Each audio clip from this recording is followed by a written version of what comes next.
Bien, bonsoir à tous, bonsoir à toutes et à tous. Merci d'être présents ce soir, nombreux, pour cette deuxième séance de l'année.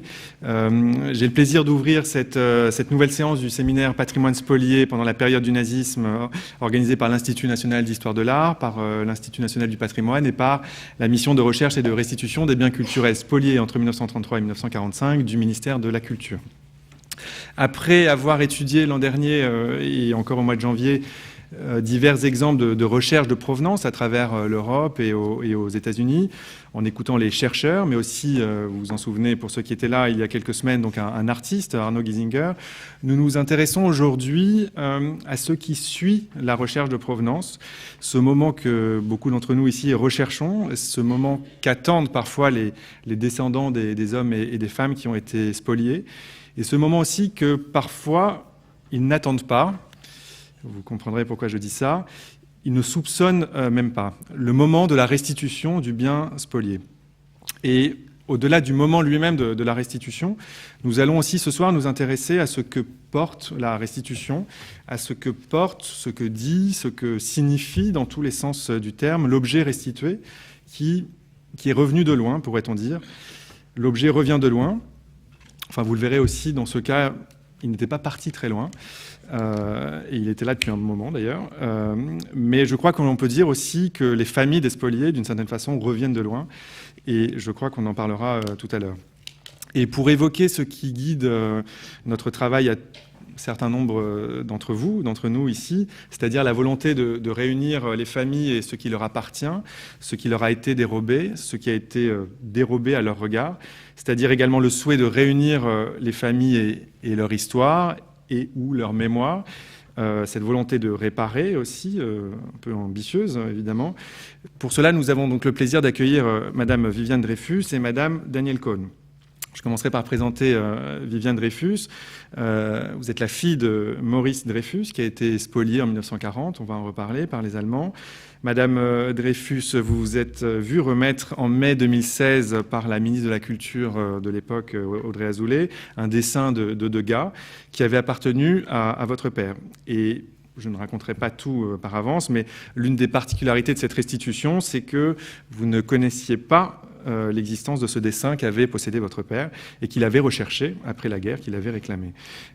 Et donc, en quelque sorte, l'objet, l'œuvre est venue jusqu'à vous grâce aux généalogistes qui ont, pour le compte du ministère de la Culture, cherché votre trace et qui vous ont trouvé, qui vous ont retrouvé, en quelque sorte, enfin, en toute réalité. Et donc, peut-être qu'il y a encore quelques personnes ici qui ont assisté à cette restitution. J'ai eu la chance d'y assister, d'y participer, de la préparer un petit peu même, et je dois dire que c'était un moment particulièrement marquant, car ce dessin était aussi avant tout le porteur d'un passé, de souvenirs familiaux dont vous allez nous parler ce soir. Et alors, pour parler avec vous, après vous d'abord, et puis avec vous ensuite, Danielle Cohn, donc vous êtes membre du comité scientifique de ce séminaire, vous avez pris la parole au mois de janvier dernier, vous êtes professeur émérite à l'université de Paris 1 Panthéon-Sorbonne, professeur d'esthétique et de philosophie de l'art, et entre autres titres, ancienne directrice du Centre de recherche culture, esthétique et philosophie de l'art. Je ne pourrais pas dresser toute la liste de vos travaux et vos publications parce que ce serait un peu trop long pour notre soirée, mais je veux simplement dire que, Danielle Cohn, vous avez consacré beaucoup de recherches à la science de l'art, à l'esthétique, et notamment à ces penseurs allemands que vous traduisez aussi de l'allemand vers le français.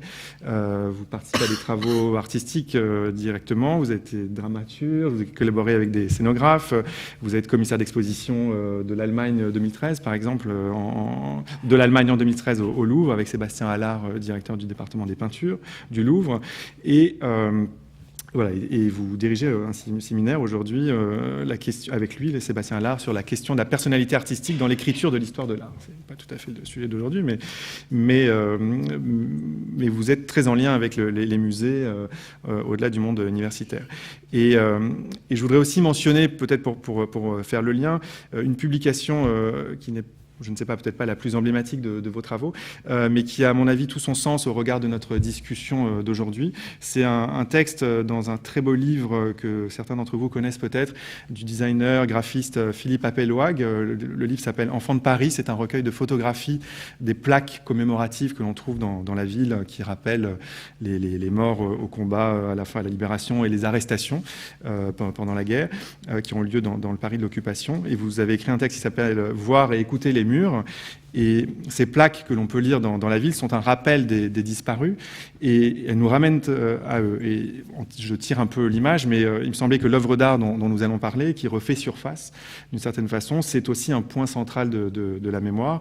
Les plaques, on les a posées après les faits, alors que les œuvres d'art ont traversé cette période-là. Elles étaient là avant, elles sont là pendant, et on les retrouve après. Mais c'est vers elles également que convergent nos regards, les regards de l'époque et les regards d'aujourd'hui. Et donc, voilà, c'était une façon peut-être de faire le lien entre vous deux. Madame Dreyfus parlera d'abord pour raconter cette histoire. Ensuite, Daniel Cohn prendra la parole pour réagir, analyser peut-être, théoriser aussi un petit peu, on verra. Et ensuite, je pense qu'il n'y aura pas de difficulté pour créer un dialogue entre vous et évidemment ouvrir le débat à la salle et entendre vos réactions et vos commentaires et vos questions qui seront peut-être nombreux, on verra. Merci, je vous laisse commencer, Viviane. Oui, je ne sais pas si on m'entend. On m'entend? C'est bon? Bon. Merci, David. Oui, j'ai répondu positivement à l'invitation que vous m'aviez faite, qui me demandait si j'accepterais de témoigner ici sur ce qui est arrivé à notre famille avec la restitution de ce merveilleux Degas. Et c'est avec plaisir que je suis là avec vous tous. Parce qu'il faut savoir que sans exemple, sans précédent, c'était la première fois qu'il y avait une restitution d'une œuvre en vertu d'une autosaisine du ministère. Et nous fûmes confrontés à un événement extraordinaire que nous n'aurions même pu imaginer dans nos rêves les plus fous, je dois dire.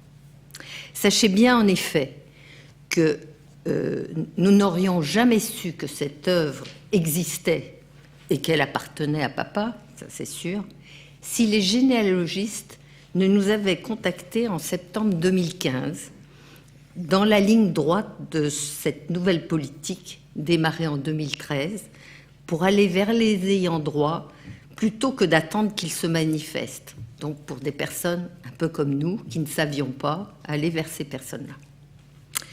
Je vais y revenir dans un instant, mais pour que vous puissiez bien comprendre de quoi je vais parler, je vais commencer par vous dire qui était mon père, et donc vous parler de papa. Papa était issu d'une grande famille française et juive, liée étroitement à l'histoire de France. D'ailleurs, un de mes petits cousins, Adrien Sipel, a écrit un livre consacré à la saga familiale du XVIIIe au XXIe siècle, et donc explique un peu le rôle qu'avait cette famille en France. Papa a eu une jeunesse heureuse, sans souci, pleine de joie et de rire. Il s'est marié, pardon, et a eu 2 enfants, Jacqueline et Gérard, nés respectivement le 26 décembre 1928 et le 28 décembre 1929. Et son bonheur persistait, évidemment. Puis, le nazisme et la guerre qui en a découlé sont arrivés en France et tout a basculé. Lui-même, après 1942, s'est engagé comme médecin capitaine dans l'armée après être passé en Espagne. Quant à sa femme, ses enfants et leur grand-mère, ils ont été obligés de se cacher, se sauver. Et après un certain périple en France, ils se sont retrouvés à Nice, et c'est là qu'ils ont été arrêtés, puis transportés à Drancy, avant le 20 octobre 1943, et déporté le 28 octobre. C'était d'ailleurs le même convoi que celui du père de Serge Klarsfeld, si vous avez déjà entendu parler de Serge Klarsfeld, évidemment. Ils ont été gazés à leur arrivée à Auschwitz le 30 octobre. À la fin de la guerre, mon père les a attendus. Puis, comme beaucoup, il s'est rendu à l'évidence. Et son existence n'a plus jamais été la même. Mon père s'est remarié en 1947, et de ce remariage, nous sommes nés, ma sœur et moi, pour remplacer ce frère et cette sœur partis en fumée. Bien entendu, papa nous aimait fort et nous aussi nous l'aimions fort. Mais toujours dans ses yeux, il cherchait en nous ce qui rappelait ses enfants à jamais disparus. Tout le monde était unanime pour dire que papa était un homme foncièrement bon, humain et généreux. Mais il était sérieux et triste, même s'il continuait à faire des plaisanteries. Elle n'était jamais vraiment gaie. J'avais même l'impression, figurez-vous, qu'il était interdit de rire à la maison. Je me souviens que la veille de sa mort, je l'ai vu rire avec une cousine, un verre à la main, et cela m'avait vraiment agréablement étonnée. Sauf que, juste après cela, il meurt brutalement d'un infarctus, et ce fut dans ma tête de petite fille, comme s'il était mort de ce rire presque interdit. Alors pour moi, s'autoriser à rire n'était pas simple, et il m'a fallu des années et un grand travail sur moi pour enfin rire normalement. Papa était dans l'incapacité de nous parler de ce qui s'était passé, de l'horreur qu'il habitait. Silence. C'était un silence assourdissant. Ce silence de mon père sur la Shoah, sur sa famille, et cette impossibilité de parler, de transmettre, de faire le deuil. Et pourtant, je peux en témoigner, la transmission, elle se fait aussi à travers les silences. Comme je l'écrivais dans le livre que j'ai écrit en 1985, intitulé « La transmission à travers le silence », et dont je vais vous lire 2 extraits. Un silence pesant, une parole présente au fond de soi, des mots qui ne peuvent s'échapper, une famille muette comme tant d'autres. Cette incapacité à parler, leur incapacité à me dire, à dédramatiser, je l'ai vécu comme un poids, comme un boulet que l'on traîne. Ne pas savoir pourquoi cette angoisse du père, la transmission, le silence, surtout se taire, faire comme si les choses n'existaient pas, alors qu'elles sont là et vous rongent. Plus loin, je dis, comment transmettre à mon tour à mon fils ? Ne pas pouvoir en parler pendant des années non plus. Je savais que je faisais comme eux, et pourtant, je voulais qu'il sache. Puis un jour, à la suite d'une de ces questions, il avait 5 ou 6 ans, une certitude. Les questions de mon fils étaient formulées naturellement, comme ce que toute personne de bon sens pouvait poser. Son histoire était notre histoire, mais ses mots à lui étaient tout simples. Il savait qu'il pouvait parler, qu'aujourd'hui je pouvais répondre. Avais-je réussi à transmettre autrement ? Ma sœur, elle, s'était tue et n'avait pu dire à ses filles qu'elles étaient juives. Ce qu'elles ont compris cependant au moment du divorce de leurs parents, quand ma sœur reprit son nom de jeune fille, Dreyfus. Et voilà qu'une occasion de transmettre autrement apparaissait avec la restitution de ce 2 gars. Revenons donc à ce jour où les généalogistes nous ont contactés. Appel téléphonique d'un généalogiste au nom du ministère de la Culture. Sommes-nous filles et petites-filles de mon père ? Et si oui, prouvons-le. C'est normal, il recherche si nous sommes ses uniques héritières, les seuls ayant droit. Ils nous disent seulement Une œuvre pourrait vous être restituée car elle appartenait à votre père, spoliée par les Allemands en 1940. Sidération. Nous ne savions pas, évidemment. Je n'en avais jamais entendu parler pendant mon enfance. Souvenez-vous ce silence de mon père. Tellement inattendu, stupéfiant. Incrédulité et méfiance nous envahit. Cela vient-il vraiment du ministère, cet appel? Attendre pour voir si c'est vrai, ne nous emballons pas. Et de quelle œuvre s'agit-il? Pas plus d'informations que cela. Nous voudrions savoir. Nous cherchons. Et soudain, le mari d'une de mes nièces trouve enfin la réponse dans le site de Roosevelt en MNR. On comprend alors qu'il s'agit et d'un dessin de Degas et qu'il appartenait bien à mon père. Mais que s'était-il donc passé pendant tout ce temps avant que l'on nous recontacte? En 1947, papa déclare que les Allemands lui ont volé 3 tableaux. Il en récupère 2, les 2 pastels de Reburn, mais pas le dessin de Degas. Lui, il ne l'a jamais récupéré. Pourtant, comme vous le savez peut-être, il a été retrouvé en 1951 dans un placard de l'ambassade d'Allemagne, de l'ex-ambassade d'Allemagne. Et l'État ne fait pas le lien entre la déclaration de spoliation qu'avait faite mon père et le tableau retrouvé, et l'enterre dans les caves du Louvre. Merci au conservateur du Louvre pour avoir pris soin aussi longtemps de notre œuvre. Voilà ce qui fut d'ailleurs dit sur l'état du fusain au moment où nous l'avons récupéré. L'état est bon, surtout comparé à celui d'autres dessins de Degas sur papier très fin et contrecollés sur carton, parfois très jaunis ou souffrant d'autres défauts de condition. Sa conservation au musée du Louvre pendant plus d'un demi-siècle, à l'abri de la lumière, a certainement contribué à le préserver dans son état d'origine. Et oui, c'est seulement 65 ans après que l'on nous contacte. Papa est mort en 1957 et vous pouvez imaginer combien il aurait aimé retrouver ce dessin qui faisait partie de son existence heureuse d'avant la guerre. Retour symbolique d'un passé heureux de son existence.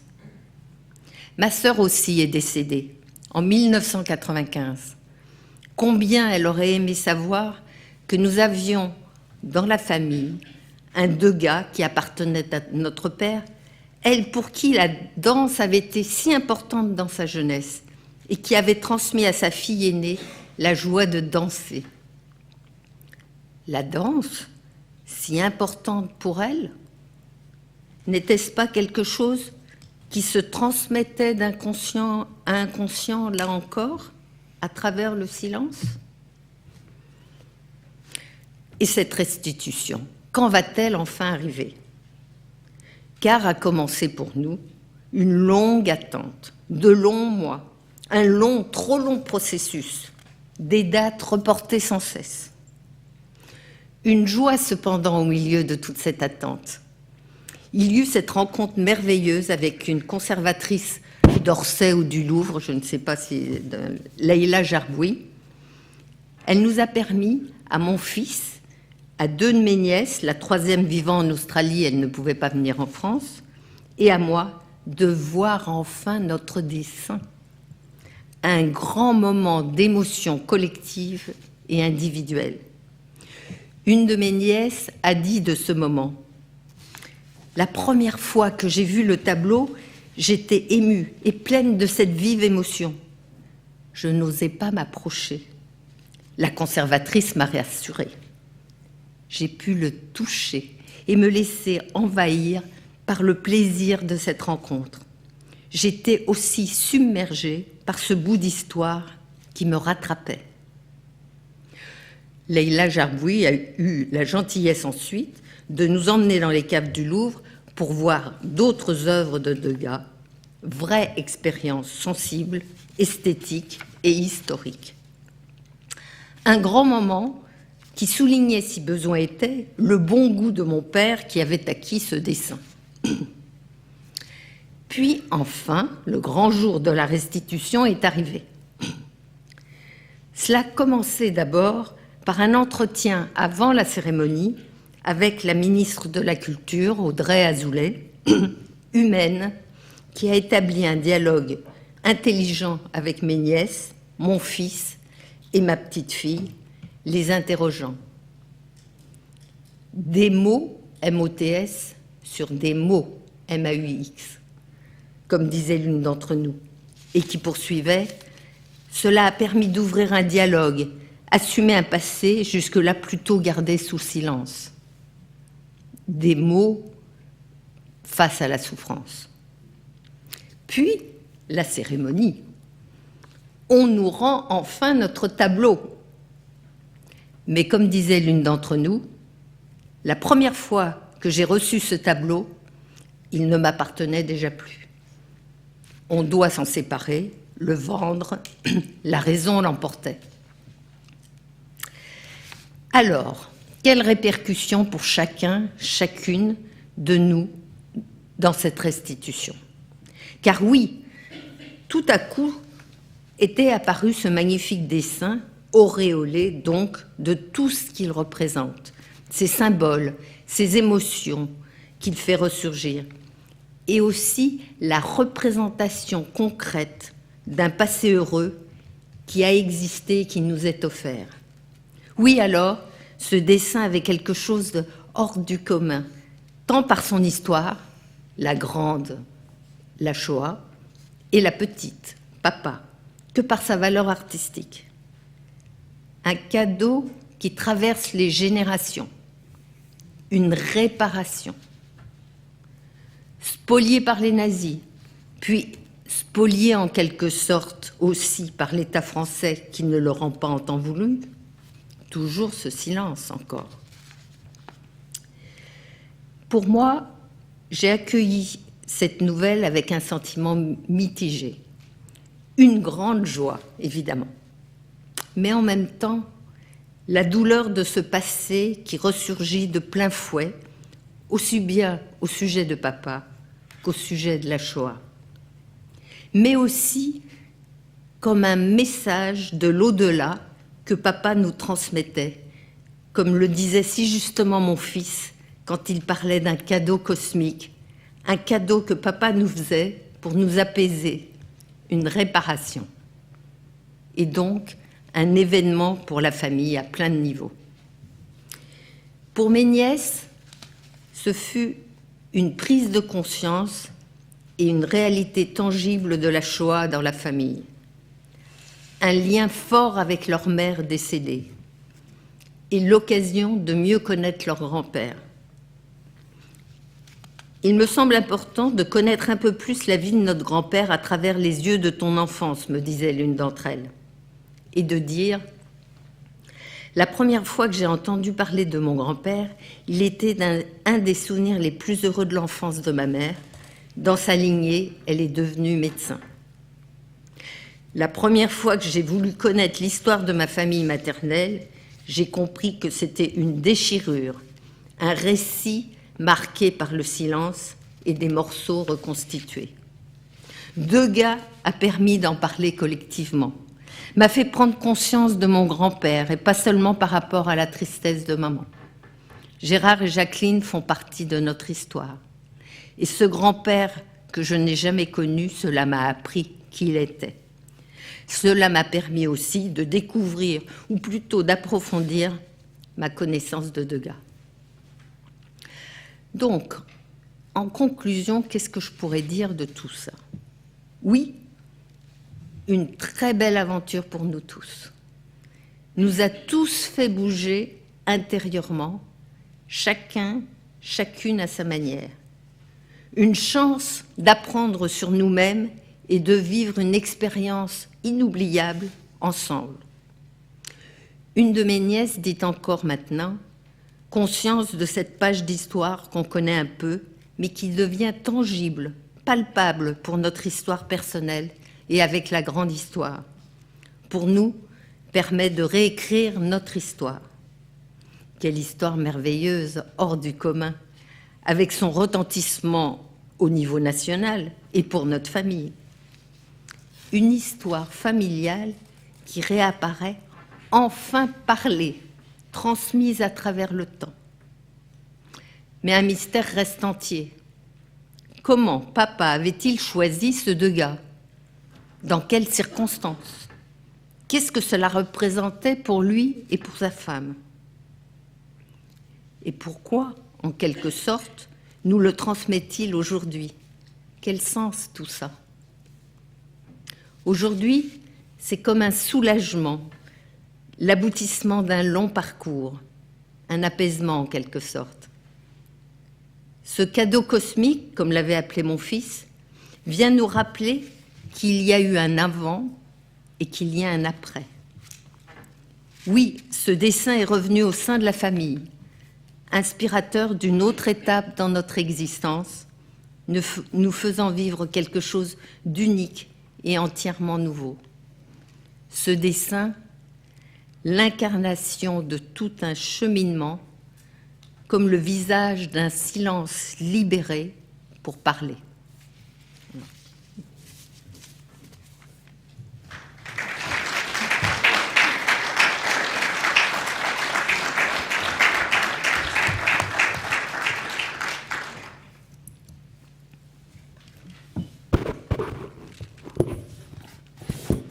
Prendre la parole directement après me paraît une chose un peu étrange là,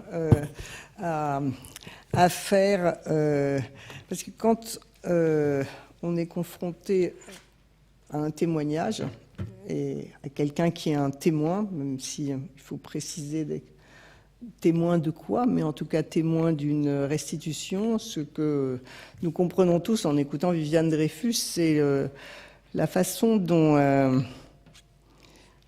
le retour d'un objet, son attente, les retrouvailles, sont un moment qui fait se croiser, c'est ce que vous avez d'ailleurs dit à plusieurs reprises, l'histoire individuelle et l'histoire du monde, en l'occurrence. Ce qui m'a aussi beaucoup frappé, c'est que vous avez souligné le fait que l'histoire de la Shoah revient à travers une histoire individuelle, et une histoire individuelle qui est tue. En ce sens-là, votre témoignage est un témoignage dont j'aurais envie de dire que sa singularité fait aussi son caractère typique. Votre histoire est l'histoire de nombreux juifs, d'enfants, deuxième, troisième génération, qui ont eu à se construire par rapport à un silence, et où en fait la dimension de la perte n'était pas toujours mesurable, parce qu'elle ne venait pas à la table à la table du dialogue, elle n'était pas un objet de dialogue, et qu'elle était quelque chose qui était en fait comme un point douloureux autour duquel la construction se faisait dans l'après-guerre.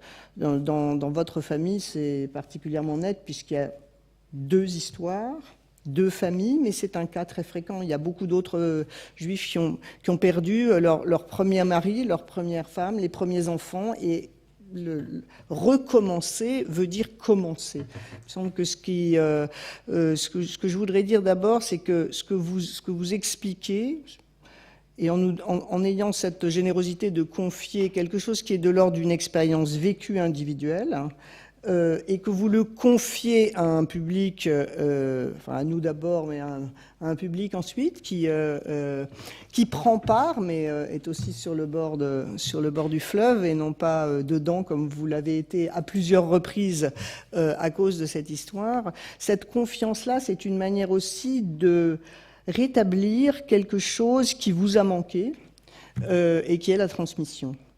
En fait, vous transmettez avec votre expérience individuelle quelque chose qui peut passer de l'expérience vécue à l'expérience partagée partageable. Et pour ça, il a ce sur quoi je vais essayer de parler après, en ayant conscience qu'il y a un côté un peu dérisoire et à côté de la plaque, après un témoignage, être dans une position comme ça où on dit des choses qui pourraient éclairer, mais dont on ne sait pas si elles éclairent, parce que finalement, ce que vous avez dit est très très clair. Il me semble que ce qui est intéressant là, c'est la part de l'objet, parce que cet objet est un objet particulier, parce que c'est un objet, mais c'est aussi une œuvre d'art. Et c'est l'œuvre d'art, c'est l'œuvre d'art d'un grand nom de l'histoire de l'art en France. Mais je pense aussi qu'il n'y a pas toujours besoin qu'il s'agisse d'un Degas. On peut avoir exactement le même genre d'émotion avec un objet qu'on aurait appelé banal, un objet ordinaire, mais qui a la même fonction, c'est-à-dire qu'il y a un écart entre la fonction de remémoration et au fond de cautérisation de la cicatrice dans la restitution de l'objet, et c'est la fonction domine en fait la nature de l'objet. C'est peut-être aussi ce qui explique, ce qui étonne parfois le public ou les journalistes, qu'un certain nombre de familles juives voient l'objet restitué pour des tas de raisons qui tiennent à leur vie et probablement aussi à la fracture financière qu'a été la Shoah pour beaucoup d'entre eux, soient obligés de le revendre. C'est-à-dire, je ne pense pas que l'attache soit liée à la valeur marchande de l'objet, à sa valeur artistique, esthétique. L'important, c'est qu'il soit remonté, cet objet. C'est-à-dire qu'en fait, qu'il soit apparu. Parce que ce qui me semble très, très clair dans ce que vous dites, et c'est ce que on essaye de comprendre sur la mémoire, et une mémoire traumatique, puisque la Shoah, c'est une mémoire traumatique, et c'est ce que les artistes, nombre d'artistes d'aujourd'hui qui travaillent sur ces points-là mettent en œuvre à leur tour. Je pense à l'exposition Boltanski que vous pouvez aller voir en ce moment au centre Pompidou. C'est qu'en fait, pour qu'il y ait mémoire, c'est-à-dire ressouvenir, aucun savoir au départ ne peut aider. Il faut à un moment donné que de l'oubli vienne quelque chose qui n'est pas une reconstruction, mais une construction. Et dans votre cas, comme vous ignoriez tout de l'existence même de cet objet, d'une certaine manière, vous ne l'avez pas cherché. C'est lui qui est apparu avec son cadrage officiel par rapport auquel vous avez des positions sur le ministère de la Culture, les musées. Ce sont des choses qu'on peut discuter. Mais ce qui compte, c'est la façon dont un objet arrive, signifie le trou de la mémoire, donc signifie l'oubli, mais la possibilité que ce trou devienne trace. Et avec la façon dont le trou devient trace, cette trace-là répare. C'est la trace qui répare. C'est cette présence qui peut être une présence momentanée, qui n'a pas besoin d'être continue et qui n'est pas liée à une possession. Je pense que ça, c'est quelque chose de très important. De toute façon, un objet dont on ne se souvient pas, qui n'a jamais fait partie de l'histoire familiale, puisqu'il y a eu le silence, je reviendrai sur le silence, est un objet qui n'existe pas. Donc en fait, son surgissement, c'est ça qui donne la force de recoudre, de parler avec les proches, de parler avec les autres, et de tenir lieu du dialogue qu'on n'a pas tenu avec celui qui avait vécu. Dans votre cas, votre père est mort trop tôt, vous étiez trop jeune pour pouvoir poser les questions. Et poser les questions est un terrain très glissant. On peut mourir de dire, on peut mourir d'écrire. Je vous renvoie à un très beau livre de Rachel Rosenblum sur ce sujet. On ne sait pas parler de ça, et si l'autre n'en parle pas, la question qu'on pose n'est pas la bonne question. Donc la question de la justesse d'une demande sur ces sujets-là se heurte au fait que pour tenir souvent les survivants, et votre père d'une certaine manière était un survivant, même si lui n'est pas allé en camp, et pour tenir la blessure incomblable de l'assassinat de sa femme et de ses 2 enfants, de toute façon la parole devait être barrée.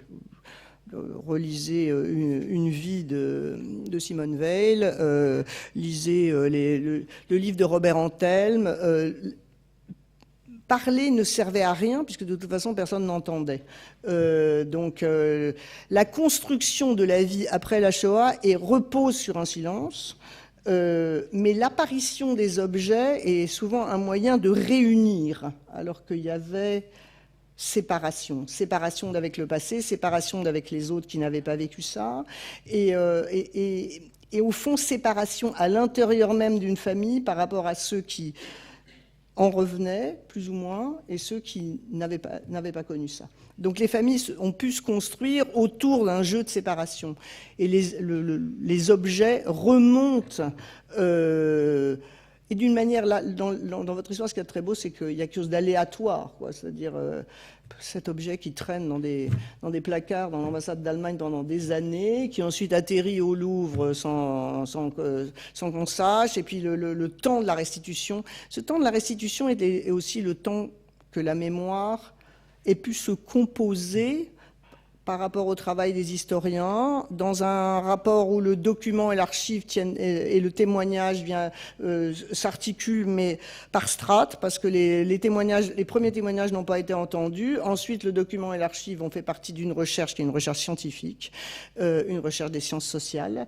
Et la mémoire que peut restituer les sciences sociales n'est pas la mémoire de celui qui se ressouvient. Et donc cet acte de se ressouvenir, c'est-à-dire de se souvenir au fond et d'inventer un souvenir, c'est un acte qui est beaucoup plus tardif, qui est décalé. Et il me semble que dans ce que vous avez dit, on voit très très bien comment la mort de votre père, la vie ensuite qui se construit, un rapport au judaïsme qui n'est pas forcément évident, et puis cet objet qui vient signer un destin, et un destin qu'il faut s'approprier parce que les fils manquent.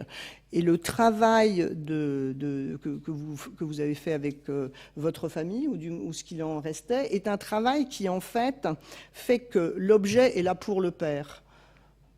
Je l'ai trouvé très frappant et complètement bouleversant que vous disiez papa. En général, on ne dit pas papa en public, on dit mon père, mais face à ce genre de choses, on dit papa, parce que c'est peut-être quelque chose qu'on n'a pas assez dit et qu'on n'a pas eu le temps de dire assez. Et au fond, le Degas compte beaucoup moins que la constitution d'un dessin du père, ça peut être celui de la mère ou d'une tante, mais que la personne soit restituée. Donc il me semble que l'objet est là comme tenant lieu de. Et ce que l'objet permet, c'est faire vivre celui qui l'a choisi. Le fait que vous inquiétiez, que vous souhaiteriez pouvoir comprendre pourquoi il a choisi ce dessin et pas un autre, etc., c'est ça, en fait, ce qu'on cherche, c'est des morceaux. Et alors là, j'ai parlé de traces, de trous, on est aussi dans un système de morceaux, de fragments, dans un horizon de fragmentation très violent. Et il s'agit de recomposer un portrait. Et ce que vous saviez, votre père, est modifié par l'arrivée du Degas. Et ce Degas joue le rôle, vous avez dit, il fait signe. Oui, les objets font signe. Et probablement que quand il s'agit de mémoire, avec la nécessité d'être confronté à un acte de souvenir, on devient tous ce qu'on a pu appeler dans des temps heureusement lointains des populations primitives. Il y a un jeu qui se fait sur ces restes, et ces restes deviennent une force de vie, alors qu'avant, on était confronté à un silence qui, lui, avait un côté funèbre et aussi, au fond, assez funéraire.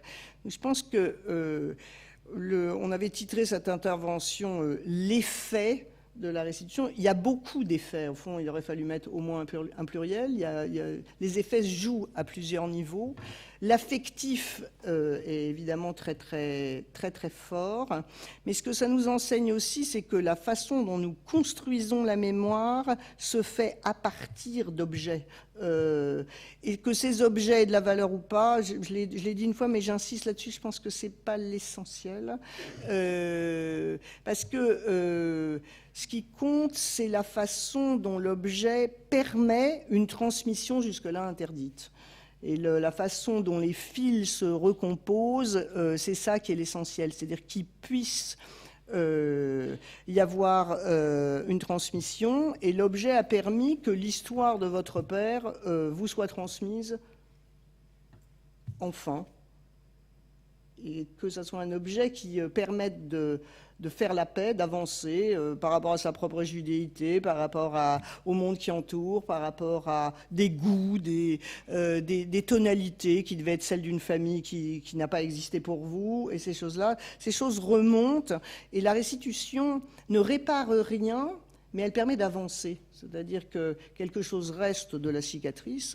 Les cicatrices ne disparaissent jamais, sauf sous les bistouris de chirurgiens esthétiques qui fabriquent des choses terribles.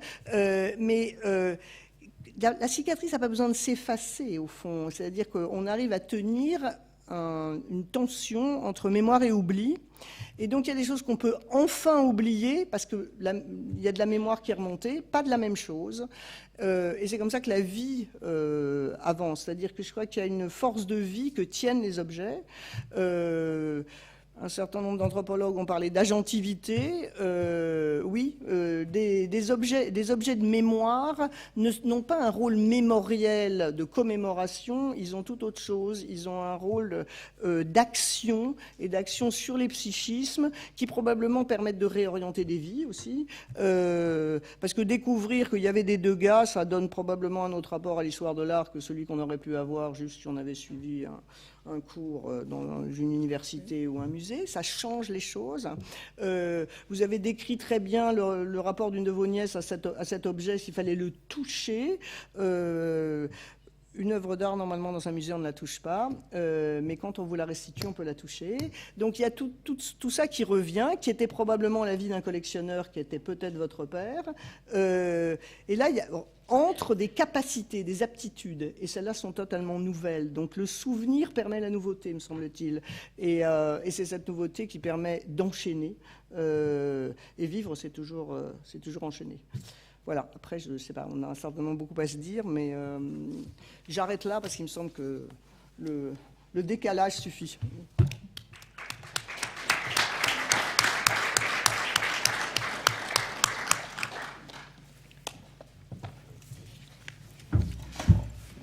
Vous n'avez peut-être pas besoin de moi en fait pour réagir, si vous voulez, Viviane, ou directement, ou sinon je... Bah d'abord, je sais pas si on a... Bon, peu importe.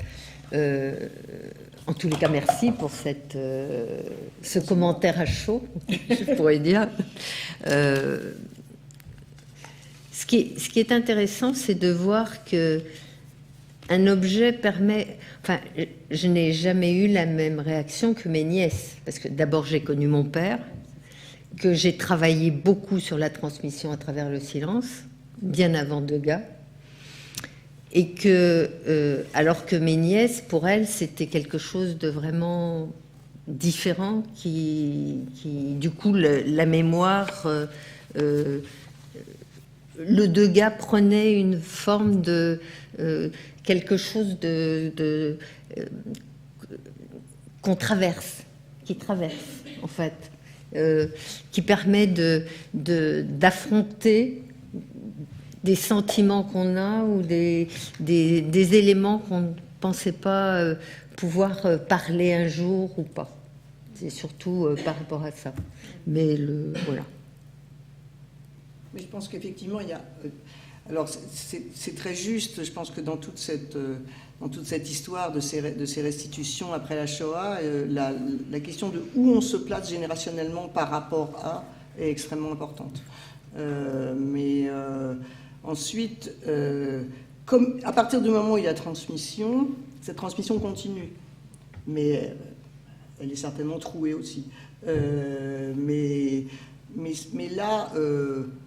ça permet de s'éloigner un tout petit peu du caractère totalement traumatique. Parce que par rapport au silence de celui qui revient, les autres ensuite, peu à peu, peuvent dire. Mais en disant, ils s'éloignent aussi de la puissance traumatique. Alors, il y a ce que vous dites, mais il y a aussi, enfin, pour nous, enfin, en tous les cas, pour mon fils et moi, c'était très fort, ce côté qu'il a appelé cadeau cosmique, c'est-à-dire l'impression que mon père était présent et que c'était pas ce Degas, il nous le donnait d'une certaine façon pour nous permettre de parler de tout ça autrement. Voilà. Donc c'est plus à travers c'est pour ça que je dis ça traverse. Mais je pense que la restitution, elle porte sur la mémoire d'une personne à travers l'objet. C'est la personne qui est restituée aussi beaucoup plus. C'est vrai. Et il faut toujours penser à cette dimension-là. C'est-à-dire que famille. ceux qu'on retrouve, ce sont des êtres humains. Ceux qui ont été assassinés, ceux qui ont survécu, etc. Mais l'objet s'efface devant la force des êtres qui ont eu une histoire avec l'objet. Donc après, on peut s'en inventer une. Parce que... Bon, on peut toujours s'inventer tout ce qu'on veut. Oui, mais en l'occurrence, là... Et ce qui est vrai, ce qui est intéressant, c'est votre père qui ressurgit d'une certaine façon, c'est parce que lui, il a survécu et il a réclamé ce dessin. Il a fait la démarche. On a toutes les archives. Enfin, on n'a pas énormément de choses là, mais on a le répertoire des biens spoliés. Pour beaucoup d'entre vous savent ce que c'est. C'est la liste des réclamations des œuvres. Et donc lui, il a fait cette démarche. Il l'a réclamé. Il en a récupéré 2. Et puis on l'a retrouvé. On l'a retrouvé quasiment au même moment, enfin 2-3 ans après. On n'a pas fait la connexion, donc on parle de silence, de cave, de placard. Enfin, c'est presque trop beau du point de vue du vocabulaire. On a trouvé ça dans un placard. Dans les placards, on trouve d'autres choses en général, mais selon l'expression consacrée de ce qu'on trouve dans les placards. Et donc lui, il a fait la démarche et il n'en a pas parlé. Donc c'est aussi ça qui est assez surprenant. C'est-à-dire, parfois, on trouve les gens ont disparu, et beaucoup de gens ont aussi fait des démarches et n'ont pas tout retrouvé. Je vois Sylvia Burger et son père a également recherché. Voilà, donc il est encore plus là peut-être parce qu'il a voulu récupérer ce dessin et vous n'avez pas cherché à récupérer, et ça vous est arrivé, mais c'est ce qu'il voulait est arrivé d'une certaine façon. C'est c'était assez frappant dans ce cas-là.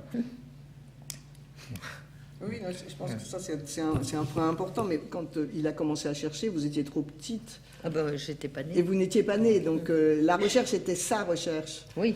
Et ensuite, le coup de téléphone a fait rentrer cette recherche dans quelque chose qui pouvait en devenir une mémoire. Oui, mais c'était sa recherche, enfin de mon point de vue, mais on peut raconter tout ce qu'on veut puisqu'on n'est pas présent et qu'on ne parle pas à sa place. Mais c'était vraiment retrouver, essayer d'avoir des morceaux de ce qui s'était passé avant la guerre et de pouvoir revivre des choses avec ce qui rendait heureux sa femme, ses enfants, etc. Donc c'était plus ce lien qu'il recherchait malgré tout, parce que mon père, je ne pense pas qu'il ait jamais eu... vous parliez de l'argent. C'était pas par rapport à l'argent, c'était vraiment par rapport à ce que ça représentait pour lui, donc l'objet en particulier. Il s'agissait de retrouver les restes de la vie d'avant pour lui. Exact. Mais c'était sa vie. Donc, oui. C'est ça. C'est vrai que vous parliez de regard, vous avez utilisé la même expression que lors de la restitution, qui était vraiment un moment comme aussi très très très fort, et comme vous le disiez, un mélange de joie ou de satisfaction et de colère aussi, et de colère ou en tout cas oui, je l'ai ressenti comme de la colère à l'époque, parce que ça arrivait tard, parce que ça arrivait après la mort de votre père, après celle de votre sœur. On aurait pu faire tout ça bien plus tôt, et on aurait d'ailleurs pu le faire entre 51 et 2016. Il y a eu d'autres occasions. On a pu comprendre, faire cette connexion qui n'a pas été faite. On n'a pas beaucoup parlé de recherche de provenance aujourd'hui. Il n'y a pas grand-chose à faire de ce point de vue-là. Et donc, vous avez utilisé la même expression qui était très frappante ce jour-là. Vous disiez votre père ne riait pas ou très peu, et on avait toujours l'impression que dans ses yeux, en fait, il voyait ses 2 premiers enfants. Il pensait, donc c'est assez saisissant. Et c'est vrai que ce que vous disiez, derrière cette œuvre-là, il y a sa vie d'avant, et donc il y a aussi l'œuvre qu'il a regardée, qu'ils ont regardée ensemble, et qu'ils ont choisi ensemble peut-être. On ne sait rien de la face de l'acquisition. Il y a une recherche qui reste à faire, on en parlait tout à l'heure, c'est vrai que pour nous c'est un cas un peu réglé, et c'est un peu malheureux, mais voilà, il y a tellement à faire qu'on ne fait plus de recherche sur les œuvres qui ont été restituées.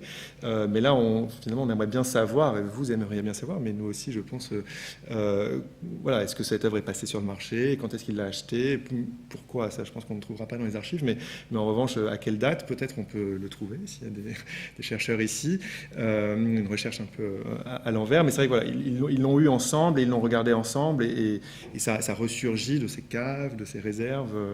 On ne parle pas tellement de caves dans les musées, mais plus de réserves, mais c'est voilà, encore un lieu d'attente, quoi.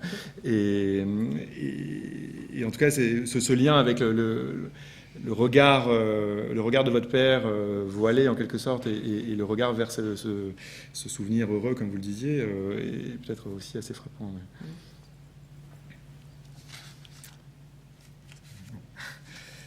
Peut-être juste pour le public, ce qu'on peut dire, c'est que sur cette, parce qu'on parle de recherche de provenance souvent ici, c'est qu'en effet on ne sait pas grand-chose de ce qui s'est passé, enfin de l'acquisition de cette œuvre, et on ne sait pas non plus grand-chose de la spoliation. On l'a peut-être pas beaucoup dit, c'est une œuvre qui a été trouvée donc à l'ambassade d'Allemagne à Paris, rue de Lille, qui était que les Allemands avaient quitté à la Libération, évidemment, et qui était utilisé par le ministère des Affaires étrangères.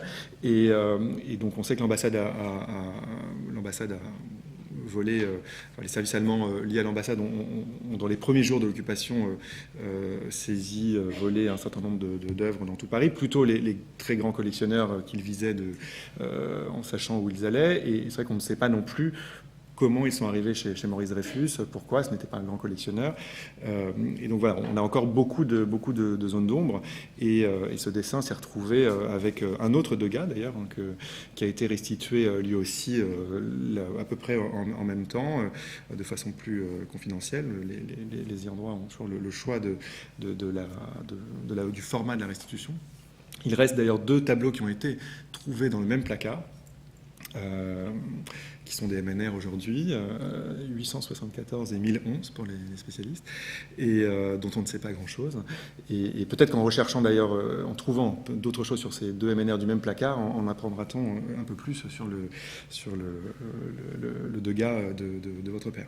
Mais voilà, je voulais juste aussi rappeler ça, parce qu'on reste encore dans un grand flou.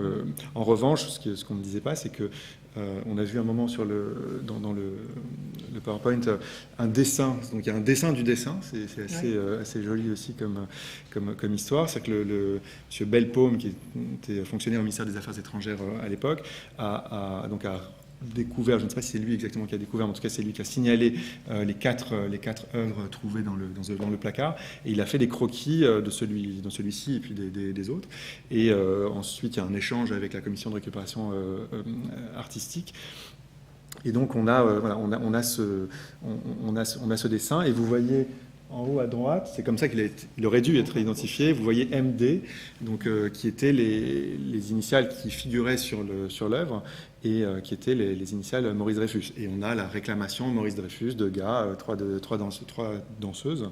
Voilà, donc on a aussi ce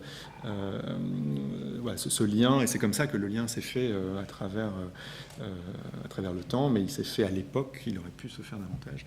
Donc voilà, il y a des rendez-vous manqués aussi assez frappants à l'époque, avec votre père, avec votre sœur. Enfin, c'est aussi pour ça que, évidemment, pour nous, c'est particulier. C'est une sorte d'erreur. La fin est bonne, mais les erreurs tragiques précédentes, dont on est un peu collectivement responsable, même aujourd'hui, sont assez terribles. Il y a des questions. Petite information peut-être supplémentaire par rapport à la probabilité de la spoliation. En fait, il faudrait peut-être regarder finalement à Berlin au Politisches Archiv, où sont les documents, préserver les documents de l'ambassade d'Allemagne qui concernent l'occupation et l'activité de l'ambassade d'Allemagne. Et on sait effectivement que dans un premier temps, dès juin 40, il y a des premières actions de spoliation très organisées, très ciblées. L'occupant, les nazis, ils avaient des listes des familles juives, des adresses qu'ils allaient chercher. Et c'est seulement à l'automne, en fait, où se met en place ce fameux Einsatzstab Reichsleiter Rosenberg. C'est-à-dire, on a cette information que l'ambassadeur Abetz, qui était donc très actif dès les débuts dans les démarches spoliatrices, il a retenu des œuvres à l'ambassade et on a des listes là-dessus. Alors, vu que c'est un dégât, il y a une probabilité que c'était aussi... Alors, il disait... à la fois, c'était un petit peu son argument, bon, il faut que je décore les salles de l'ambassade, mais c'était aussi pour des probabilités, des possibles échanges. Vu que, comme vous le savez tous, on sait tous que les nazis n'avaient pas forcément... c'était pas... Hitler, il voulait pas accrocher des dégâts à Linz. Donc, il gardait des tableaux modernes pour des possibles échanges avec des marchands français pour obtenir d'autres tableaux. Donc, je pense qu'il y a peut-être une possibilité de trouver des éléments à Berlin. Oui, c'est Allez-y. Mais Viviane, dites Ah oui, non, ce que je voulais juste dire, c'est que ce qui était écrit sur le site de Rosevalent, c'est que le dessin aurait été saisi le 28 août 1940 chez papa, avec 2 officiers allemands et un civil. Donc on sait, c'est... Pas beaucoup plus. En même temps que les pastels de Ribera. Oui, donc merci. Sylvie Arburger, je voudrais poser une question. Enfin, je ne sais pas tout à fait le sujet de la réunion, mais moi, c'est ça que j'essaye de comprendre en ce qui me concerne et que j'ai toujours pas compris. Est-ce que vous avez compris, vous, les chercheurs, et maintenant que vous êtes dans des lieux officiels, David, qu'est-ce qui s'est passé en 1951 ? C'est-à-dire que le répertoire des biens spoliés, où M. Maurice Dreyfus a déclaré ce tableau, certainement avec toutes les précisions qu'il faut, comme mon père a déclaré tous les tableaux avec toutes les précisions qu'il faut, et même des photos des œuvres. Ce document est traduit en anglais, en allemand, en russe, et on l'a en français. Et qu'est-ce qui lui arrive à ce document? Pourquoi il ne circule pas? Pourquoi en 1951, personne ne fait cette relation? Moi, là, je trouve que, enfin, je ne sais pas s'il y a des chercheurs qui travaillent là-dessus, mais c'est vraiment une époque, quoi, il y a quelques années, visiblement dans tous les pays, où on met l'histoire sous le tapis, et donc, par rapport à l'objet, si je peux revenir sur ce que vous avez dit, madame, par rapport à l'objet, moi, personnellement, je pense que dans ma recherche, puisque je fais une recherche sur les œuvres spoliées aussi, j'essaye de réparer le mépris qui a entouré mon père. C'est pas l'objet tellement qui m'intéresse, c'est justement cette période-là. Parce que moi, j'ai les traces dans les archives. Alors, je ne sais pas si vous avez des archives ou si au ministère, il y a des archives. Est-ce que M. Maurice Dreyfus a écrit en disant « Alors, où est-ce qu'ils sont, mes tableaux, etc. » Moi, mon père, il écrivait tous les 3 mois, tous les 4 mois. Et alors, est-ce que vous avez trouvé « Ah, vous pourriez aller à tel endroit, ça. » Puis, en 1960, ciao, débrouillez-vous. Ça ne relève plus de notre compétence. Voilà ce que dit le ministère. Et ça, pour moi, c'était vraiment un mépris profond, quoi, pour les survivants. Est-ce qu'on a des chercheurs qui travaillent sur ça? Qu'est-ce qui se passe à ce moment-là? Ça, c'est Inès ou David. Moi, je travaille pas là-dessus. Après, je reviendrai sur cette question du mépris, oui. Sur ce qui se passe en 1951, je ne crois pas qu'on sache exactement pourquoi le lien qui semble assez simple n'a pas été fait. Je ne sais pas si Inès ou Sébastien Chauffour aussi peuvent avoir des hypothèses. Je ne crois pas qu'on en est sur ce cas-là. Il y avait ce MD et un Degas et une demande d'un Maurice Dreyfus avec un Degas, voilà, en tout cas 3 danseuses, donc on pouvait évidemment faire le lien. C'est peut-être en effet la question de la période, c'est la fin de la commission de récupération artistique qui a été arrêté, enfin le texte qui met fin à la commission, c'est septembre 49. 50-51, c'est le moment où on choisit les œuvres pour qu'elles deviennent MNR, Musée national de récupération, et c'est aussi le moment où les domaines commencent à vendre 13 000, 14 000 environ œuvres qui n'ont pas été sélectionnées parmi toutes celles qui restent, des œuvres qui sont revenues d'Allemagne. Voilà, donc c'est une des hypothèses où en effet on commence à arrêter, on ne prend plus les réclamations, et peut-être qu'on ne fait pas bien le lien avec les réclamations faites 4 ou 5 ans auparavant. Voilà, je ne sais pas d'ailleurs s'il y a des travaux spécifiques sur la façon dont ça s'est passé à ce moment-là. Si vous avez d'autres idées, il y a bientôt une question, mais vous vouliez peut-être aussi dire un mot sur la question du mépris. Je pense que oui, moi je comprends très bien ce sentiment, c'est-à-dire l'idée que celui qui demande est au fond maltraité par rapport à ce qu'il a vécu aussi, et que la demande ne soit pas entendue. Après, nous savons tous qu'il a fallu un temps assez long pour que les historiens comme les gens qui ont vécu cette période, si ceux qui sont rentrés des camps, certains se sont tus, il y a eu aussi un silence de plomb qui s'est installé, et le rapport à l'histoire de la Shoah, de la spoliation, etc., est quelque chose qui s'est mis en branle très lentement par rapport à... Donc il y a un énorme décalage à mon avis, et bon, c'était pas de ça que les gens avaient envie de parler.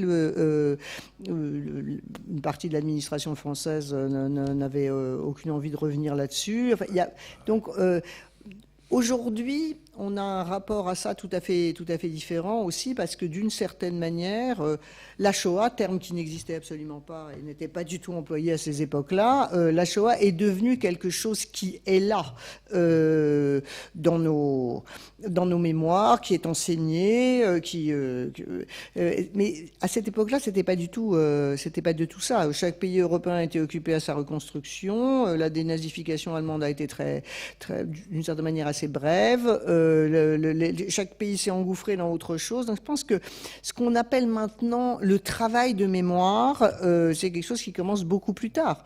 Non, mais si, parce qu'il fallait que les gens acceptent que c'était un vrai problème. Si, je pense. Oui, mais l'enjeu, à mon avis, l'une des raisons du mépris, c'était le fait que l'enjeu n'était pas pris en compte. Oui, mais il est comme les autres. Oui, mais elle lâche.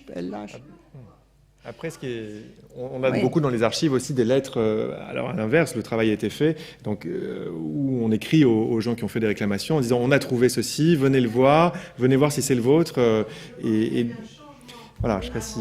C'est ça. Je pense aussi. Pour revenir sur ce que disait Sylvie à propos du mépris, moi ça m'intéresse parce que j'ai publié le catalogue des analyses de Degas récemment, et je pense pas que c'était du mépris. Je pense que, comme disait Madame tout à fait très justement, on était dans un autre schéma. Il faut savoir qu'en 51-52, on était encore en train de distribuer des tickets de rationnement. Alors, je crois que c'est terminé en 53, je crois. Les villes étaient en train de se reconstruire. Donc les gens étaient dans un autre schéma. Et puis, comme vous le disiez très justement, madame, j'ai l'impression que l'administration en général ne voulait pas revenir là-dessus parce qu'elle était coupable de ce qui s'était passé pendant la guerre. Vichy, les gens qui étaient en place après la guerre, et il y en avait quand même pas mal, qui sont restés après la guerre en poste. Donc il ne faut pas oublier que la culpabilité, elle était à son comble, et que les gens, après, le ménage s'est fait plus tard, et que les gens, après, se sont sentis coupables et commençaient à parler de devoir de mémoire 30 ans après, il faut pas l'oublier.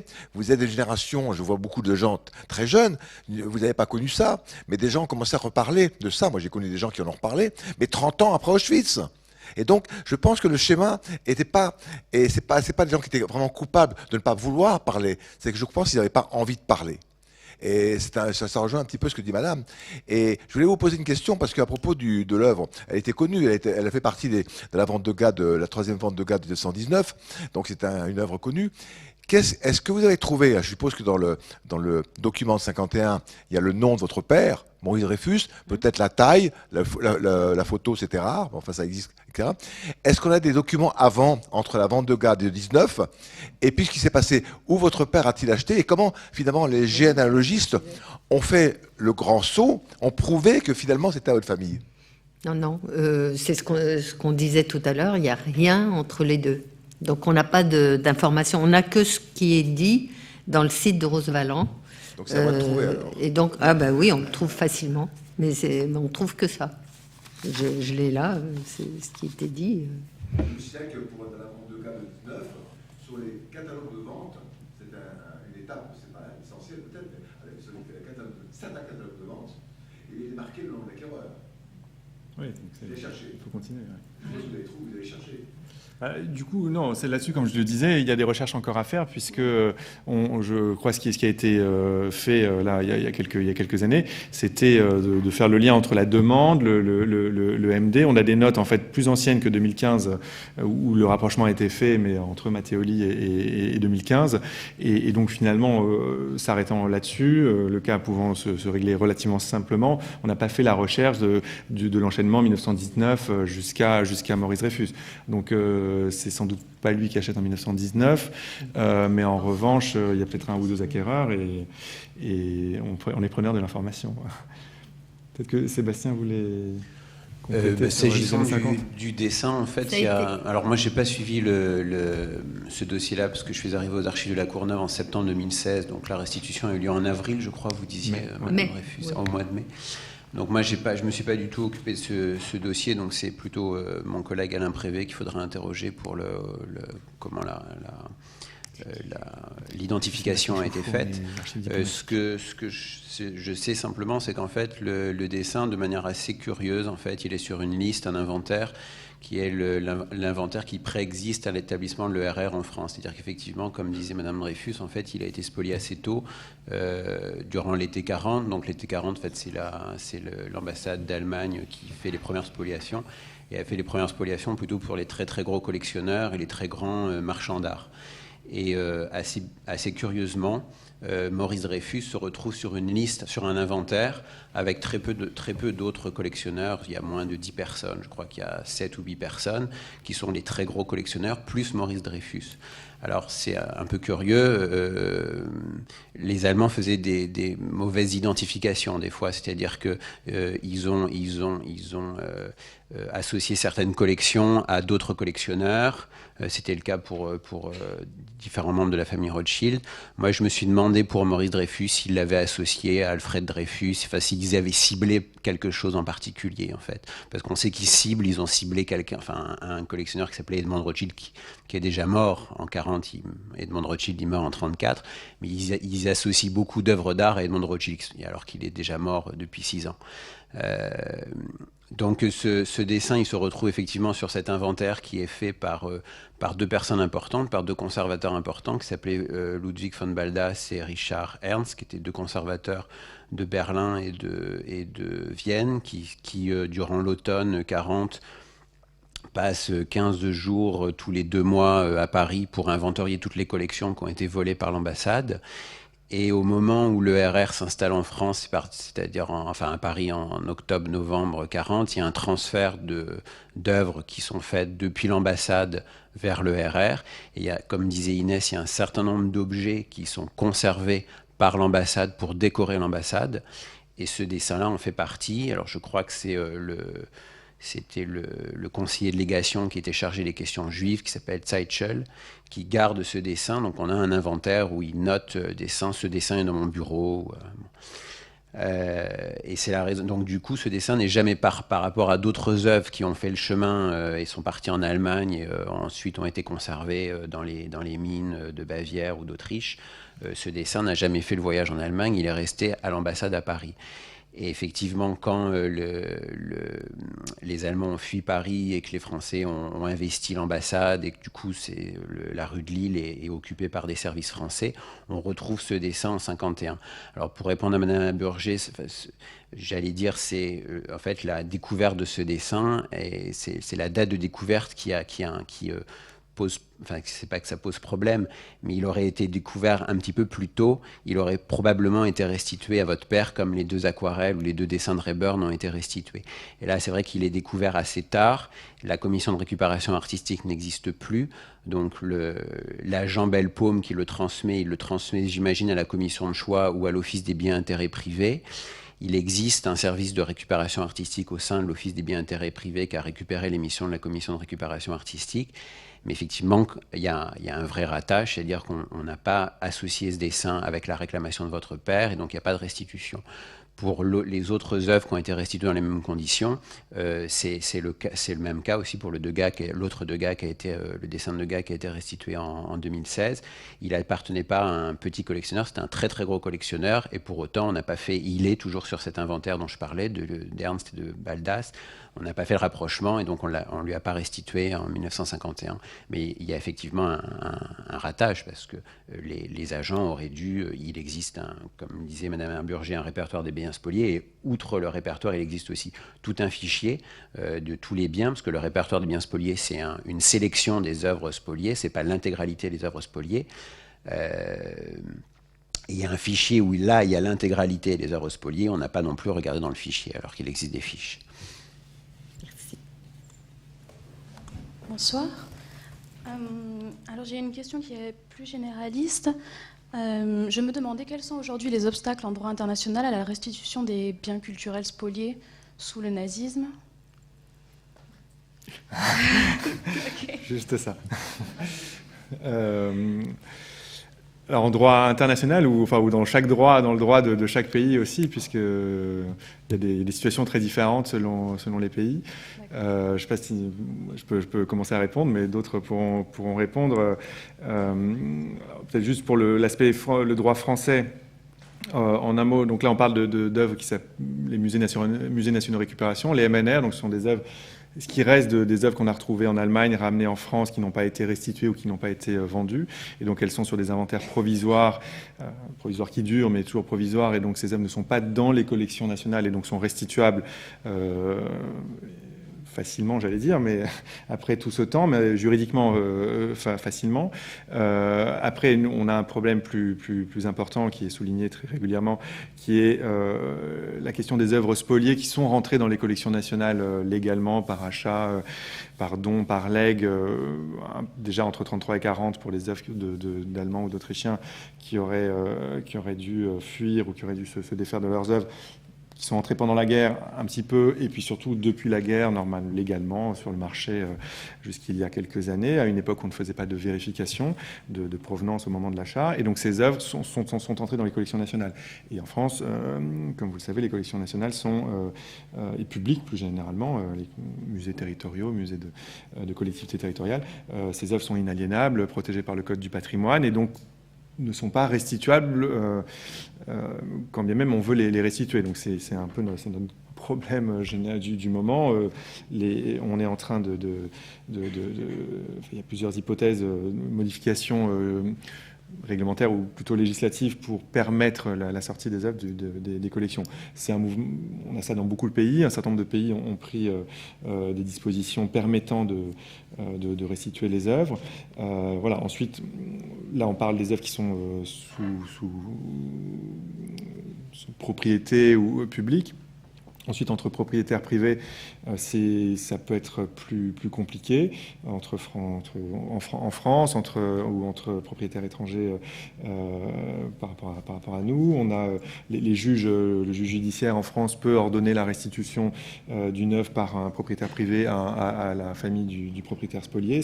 On a plusieurs cas en ce moment en s'appuyant sur des textes de la Libération, de l'ordonnance du 21 avril 1945 notamment, qui annule tous les actes les actes liés à Vichy, à la guerre, et donc en annulant l'acte initial vicié, on annule toutes les transactions qui suivent, et du coup quelqu'un qui a acquis une œuvre il y a 20 ans se voit dans l'obligation de restituer parce qu'il n'aurait pas dû acheter, puisqu'il n'y aurait pas dû y avoir de vente, puisque l'œuvre n'aurait pas dû avoir été volée ou vendue sous la contrainte. Donc on a des situations un peu compliquées de propriétaires de bonne foi, à titre personnel, qui vont être obligés de se défaire d'œuvres sans compensation.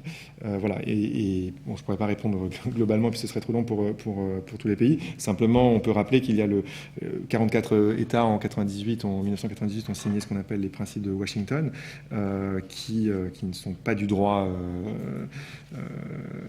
dur, qui sont des principes non contraignants, mais selon lesquels ils s'engagent à rechercher les œuvres, à faciliter les restitutions, à faciliter la recherche de solutions et la détermination de solutions justes et équitables, c'est-à-dire des arrangements, des discussions en faveur des familles et en prenant en compte l'équité pour permettre la réparation.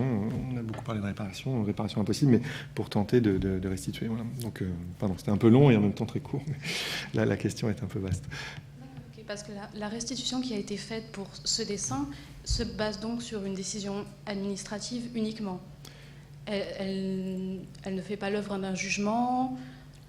Non, c'est une décision administrative. Ce qui est intéressant, c'est que on a parlé de cette période au début des années 50. Les œuvres qui ont été sélectionnées, donc il restait à peu près 15 000 œuvres sur les 60 000 qui étaient revenus, sur les 60 000 qui sont revenus d'Allemagne en France, 45 000 sont restitués en 4-5 ans. Donc ça ne répond pas, mais ça fait le lien avec ce qu'on disait. Mépris, inintérêt, désintérêt pour la question. En tout cas, il y a un travail très, très important qui est fait. Comme disait Sébastien Chauffour, peut-être à 2 ou 3 ans près, le dessin aurait été restitué. Donc beaucoup de choses sont restituées. Et puis à un moment, on arrête et il en reste 15 000. L'État vend 13 000 000 objets, ce qui nous paraît assez surprenant, évidemment, aujourd'hui, avec notre regard actuel. Et il en garde 2 000 qui vont être les 2 000 MNR. Mais au départ, la capacité à restituer ces œuvres devait être temporaire. C'est-à-dire qu'on devait fixer un délai au terme duquel l'État ne pourrait plus, enfin les familles ne pourraient plus réclamer les œuvres et l'État ne pourrait plus les restituer. Il y a eu plusieurs projets de délai. Finalement, aucun délai n'a jamais été fixé. Il n'y a pas eu beaucoup de restitutions pour autant pendant des années jusqu'au milieu des années 90. Et on est resté dans ce provisoire. Et donc les MNR sont restituables par décision administrative à l'époque et aujourd'hui. Merci beaucoup. Monsieur Bellecote, il avait repéré que ça appartenait à M. Maurice Dreyfus. Alors, lui, on ne sait pas.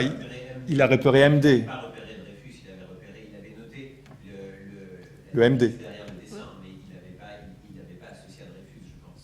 MD, ça ne voulait pas dire. Si, mais il pouvait y avoir. c'est pas lui qui tenait les registres de la commission de récupération artistique. Il y avait 2 ou 3 intermédiaires qui n'ont pas fait le. Est-ce que sur le registre, il est marqué MD ou Maurice Dreyfus? Maurice Dreyfus. Ah oui. Sur la demande, oui. Ouais. Bonsoir, Clémentine Ebrard. Je vous remercie, Madame, pour votre témoignage qui était très courageux et très émouvant. Je vous remercie, Madame la professeure, également. Vos analyses étaient très fines. Et moi, je me consacre dans le cadre d'une thèse sur l'objet d'art, objet de droit. Je m'intéresse en particulier aux questions liées à la charge temporelle et affective que les objets, et en particulier les objets d'art, peuvent charrier avec eux.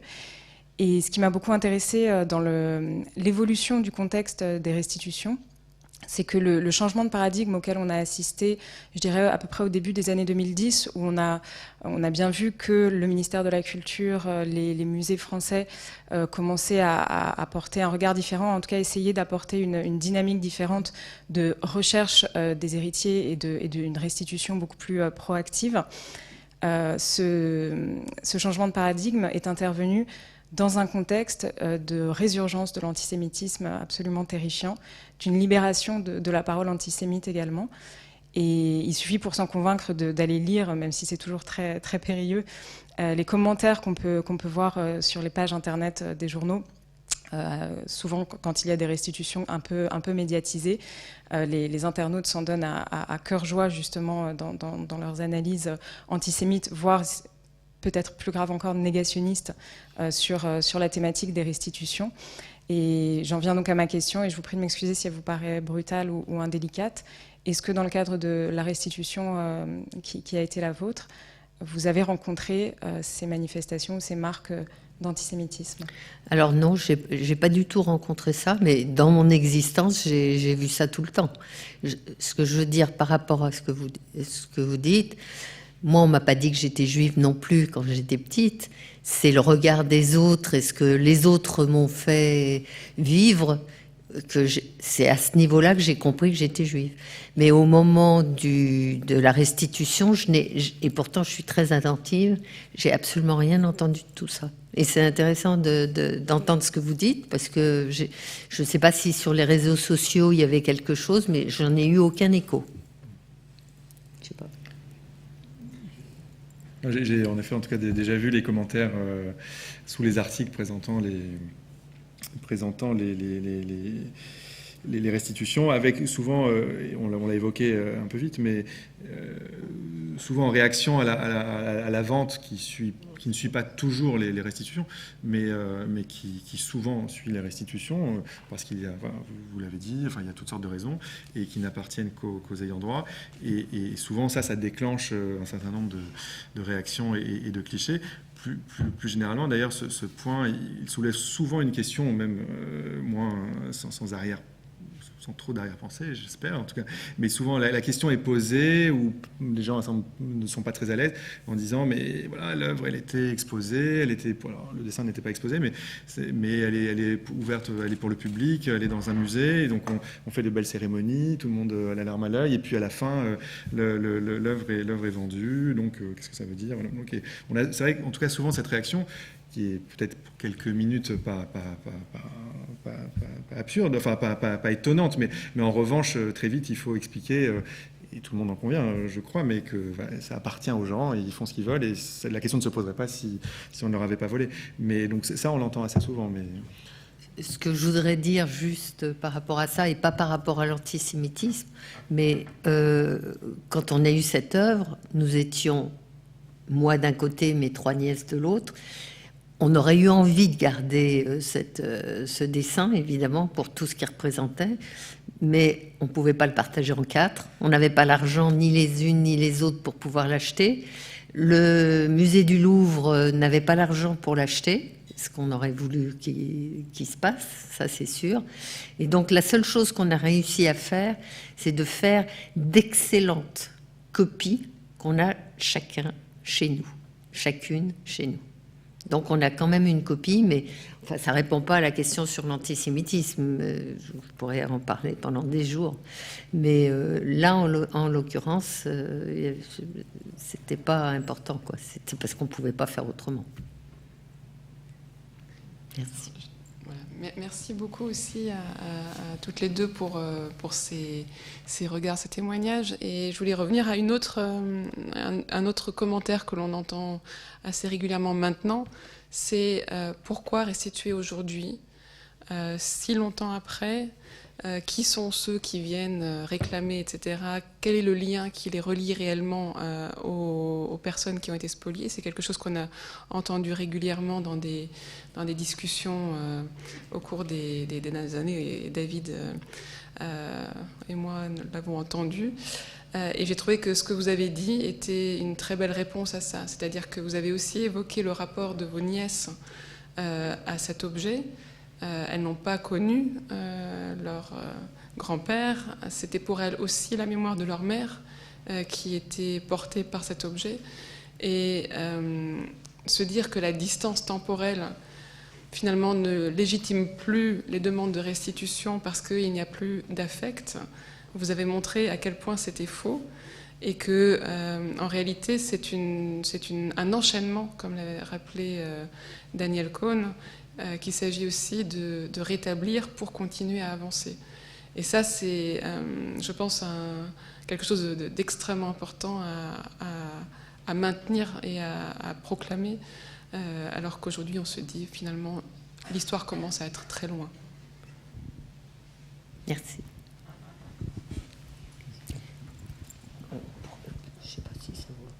Alors, j'ai une autre question, désolée.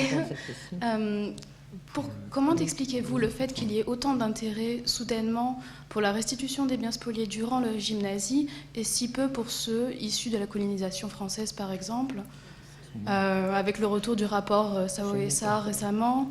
Est-ce qu'on va suivre les mêmes chemins? Qu'est-ce que vous pensez de cette évolution-là? J'ai envie de dire quelque chose qui répond en partie à ce que vous dites, mais pas complètement, mais ça c'est ma position personnelle. C'est toute la question de savoir comment se situe la Shoah par rapport aux autres catastrophes, que ce soit les colonisations ou autres, et pourquoi, par rapport à ça, il y a une position particulière par rapport à la Shoah et par rapport à la colonisation, il n'y en a peut-être pas, ou il va y en avoir. Je ne dis pas qu'il ne faut pas y en avoir. Mais ce que je veux dire par là, c'est qu'on ne peut pas caractériser les choses au même niveau. Mais même s'il s'agit d'œuvres spoliées, ou je ne sais pas s'il y en a eu au niveau de la colonisation en Algérie ou autre, enfin j'ai aucune idée, donc je ne peux pas parler pour ça. Mais ça m'a fait penser à toute cette association qui est faite dans la tête des gens entre la Shoah, je dirais, et puis les différentes choses, sans voir la spécificité qu'était la Shoah. C'est juste là-dessus, je réponds pas sur les... Peut-être les autres peuvent répondre, mais c'est là-dessus j'avais envie de répondre. Je pense juste qu'en termes... je ne suis pas du tout juriste, je suis philosophe, mais entre... le terme de spoliation, il a été employé par rapport à la Shoah. Après, il y a un vocabulaire. Le vol d'œuvres d'art est une pratique qui a, si je puis dire, toujours existé. Donc, peut remonter à l'Empire romain et encore au-delà. Donc, ça c'est une chose. Après, le terme de spoliation a été employé à propos de la Shoah. Et la question des restitutions de biens, c'est une autre affaire. Donc, je pense qu'il ne faut peut-être pas non plus mélanger les choses. Le rapport commandé par le président de la République à Bénédicte Savoy et Felwine Sarr est une chose, mais il s'agit de restitution à des États, et ça n'a rien à voir avec la spoliation des individus pendant liés à la Shoah. Donc, je pense que là, on a un peu tendance à aller vite, il me semble. Enfin, les termes ne sont pas les mêmes et les histoires ne sont pas les mêmes. Après, dire que la colonisation est la Shoah, ou comme la Shoah, vous imaginez que là, vous ouvrez un dossier qu'on ne va pas résoudre à 8 heures du soir, mais c'est quand même un dossier assez volumineux et problématique. Après, simplement... Pardon ? Les moyens ne sont pas extraordinaires. Non, mais ils peuvent être donnés à tout un oui, chacun. mais après, le sujet, enfin, je dirais plutôt l'analyse inverse sur l'actualité. Le sujet, les deux sujets sont traités de façon assez séparée en France. Nous, au ministère de la Culture, dans le service dont je m'occupe, nous nous occupons mais nous avons déjà beaucoup de travail, 1933-1945, le rapport de Bénédicte Savoy et de Felwine Sarr a été suivi de nombreux débats. Il a été plus ou moins bien reçu, évidemment, mais l'actualité, j'ai l'impression, elle prend vraiment en compte cette question-là. Et le ministère de la Culture, le ministre de la Culture a annoncé, avec le président, la restitution d'un certain nombre de pièces au Bénin. Je crois qu'il y a un dossier au Sénégal. Il y a beaucoup de discussions avec les différents pays, des projets de coopération, de prêts, de long terme, de dépôt, et également une réflexion juridique sur la restitution. Donc le sujet, et encore une fois, je ne m'en occupe pas, mais il est traité aussi, mais de façon séparée, sans doute pour les raisons aussi que l'on vient de dire. Donc je ne crois pas que ce soit l'un, j'espère que ce ne c'est pas, les deux ne doivent pas aller l'un par rapport à l'autre. Ils avancent un peu chacun dans leur voie, avec des problématiques juridiques communes d'ailleurs, mais selon les problématiques un peu différentes.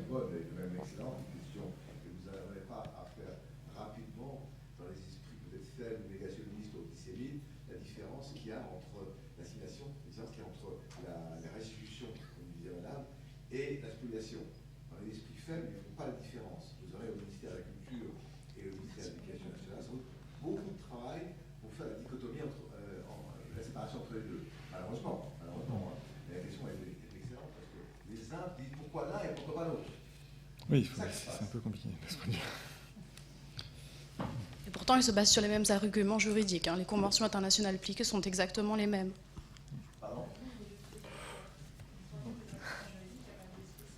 Il y a des spécificités, mais certaines conventions, notamment les conventions Unidroit, sont également applicables en termes de choix. Non, on n'entend pas. Est-ce que vous pourriez lui donner une dernière question? Ah oui, bon. Vous étiez en train de dire. Bonjour, je suis Loli Kouyaté, je travaille au Mémorial de la Shoah en tant que médiatrice. Et il y a quelques années, j'ai fait des recherches au ministère des Affaires étrangères pour la récupération artistique. Et pour vous dire, en effet, vous parliez d'individus. Quand on recevait, moi, une de mes tâches au ministère des Affaires étrangères donc, était de chercher, de répondre aux demandes du CIVS, du Centre d'indemnisation des victimes de la Shoah. Et en effet, quand on reçoit la demande d'une personne, un petit garçon, dont je ne peux pas le dire le nom, bien sûr, je ne peux pas donner le nom, mais qui nous explique comment la façon dont ses parents ont été arrêtés, la façon, voilà. Et le témoignage, c'était évidemment, on ne peut pas tout mélanger. Voilà, on ne peut pas amener d'autres sujets. Et en effet, c'est personne par personne. Il n'y a pas forcément eu du mépris, mais quand je suis arrivée au ministère des Affaires étrangères, moi, je suis restée que quelques mois parce que je suis germaniste et historienne de l'art. Ils avaient besoin de germanistes. C'est tout simplement aussi un manque de moyens. Parce que quand je suis arrivée, il y avait 32 kilomètres linéaires d'archives, feuille par feuille. Là, on parle de tableaux qu'on reconnaît, mais j'ai classé des milliers d'archives où on décrivait une girandole, on décrivait une assiette, on décrivait ceci. C'était compliqué à rechercher. J'ai eu à faire des recherches donc, de personnes, de particuliers, et également des recherches de musées, même étrangers, qui demandaient si tel ou tel tableau était propre dans leur collection, qui avaient des doutes. Et c'est un travail de fourmi. En fait, là, moi, c'était le ministère des Affaires étrangères, mais il y avait d'autres ministères qui avaient d'autres archives. On avait la base Roosevelt, et on était censé aussi préparer la numérisation donc, de toutes ces fiches, c'était très très long, c'est très fastidieux. Et pas forcément avec des gens qui sont ou germanistes, ou historiens de l'art. Des fois, c'est des gens qui sont ou l'un, historien, ou l'autre. Et il faut réunir 3 compétences en même temps, et c'est très compliqué. En fait, les équipes étaient toutes petites par rapport à la masse de documents qu'il y a à récupérer, les listings, etc. Donc c'est vrai que c'est un travail de fourmi, ça paraît très très lent. Ce genre de choses, c'est malheureux.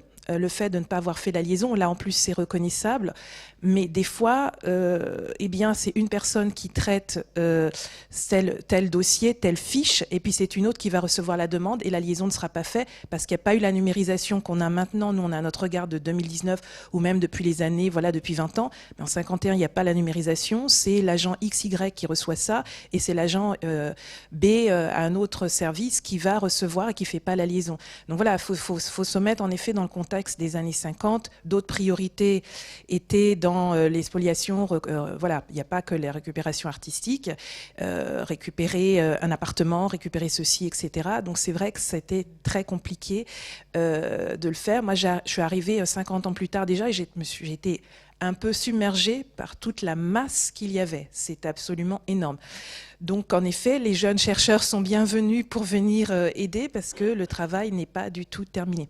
Mais il y a peut-être eu mépris ou pas. Je sais qu'en tant que victime, on peut recevoir, ou ayant droit, ce genre de choses, mais il y a eu tout simplement submergé, quoi, l'après-guerre submergé, et même après, par tout ce qu'il y a. Alors évidemment, quand c'est un tableau identifiable, très facile, de gars, oui, mais il faut s'imaginer qu'il y a plein de petites choses inconnues. Voilà.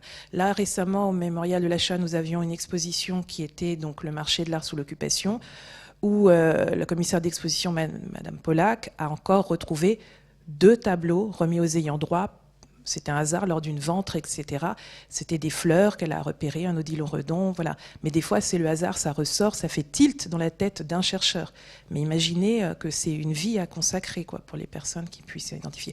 Moi, j'ai une demande sur un tableau de fleurs que j'ai pas réussi à retrouver parce que vous imaginez pas qu'un tableau de fleurs, il y en a eu plein par tel et tel peintre, et impossible de le retrouver, impossible. Et pourtant, j'ai cherché je ne sais combien de bases de données, enfin, et de papier véritablement, puisqu'au ministère des Affaires étrangères, on a les bases autrichiennes, allemandes, etc., auxquelles on peut avoir accès également. Voilà. Merci. Voilà, il y a le hasard, absolument, ça a été le cas. Voilà. Merci beaucoup. Merci à tous. Je voulais aussi juste saluer, j'en profite, le représentant des généalogistes de France qui est là, parce que on avait, à un moment, il y a une autre piste pour un autre Maurice Dreyfus, et donc dans nos archives, on a cherché un petit peu, et on aurait pu restituer à la mauvaise famille, ça s'est arrivé dans le passé. Donc voilà, c'était un travail en plus, c'était un mécénat de compétences des généalogistes, donc que l'on peut saluer, et qui ont permis d'autres restitutions. Et merci à tous d'avoir été si présents, et merci merci à Madame Dreyfus et à Daniel Cohn pour cette participation à cette séance qui, j'espère, vous a intéressé et plu. Merci beaucoup.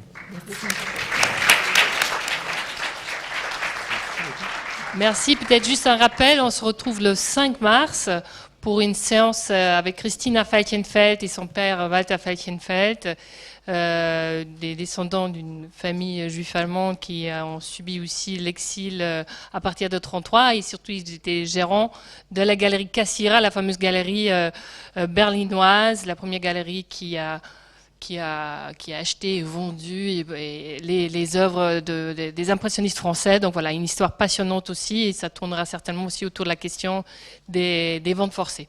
Voilà, j'espère vous retrouver le 5 mars. On espère vous retrouver le 5 mars.